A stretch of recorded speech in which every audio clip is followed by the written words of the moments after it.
Praise the Lord. புதிய வாரத்தில் சங்கீதம் 119:11 இந்த செகண்ட் ஆல்ஃபபெட் இஸ்ரேலியுடைய ஆல்ஃபபெட்ஸில் அதில் என்ன சொல்லிக்கிறோம்? உம்முடைய வசனத்தை என்னுடைய இருதயத்தில் வைத்துள்ளேன், நான் பாவம் செய்யாத இருக்கும்படிக்கு. இன்னொரு டிரான்ஸ்லேஷன் சொல்லுறது, என் இருதயமாகிய வங்கியின் அந்த செக்யூரிட்டி வால்ட்டுக்குள்ளே உம்முடைய வசனங்களெல்லாம் நான் பதுக்கி வைத்திருக்கிறேன்.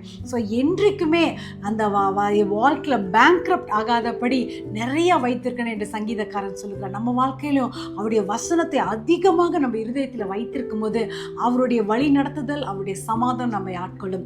இதை எல்லாவற்றையும் கருத்துல கொடுத்து ஜெபிக்கலாமா?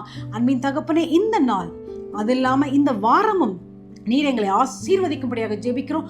ஒவ்வொருத்தரையும் நீர் உடைய வார்த்தையை கொண்டு நீர் வழி நடத்தும் ராஜா. குழப்பம் இருக்க வேண்டாம், வழி இதுவே இதில் நடவுங்கள் என்று சொல்லித்தாங்க. துதிகான மகிமை நமக்கு செலுத்துகிறோம். In Jesus' name we pray. Have a wonderful day and week. Be blessed.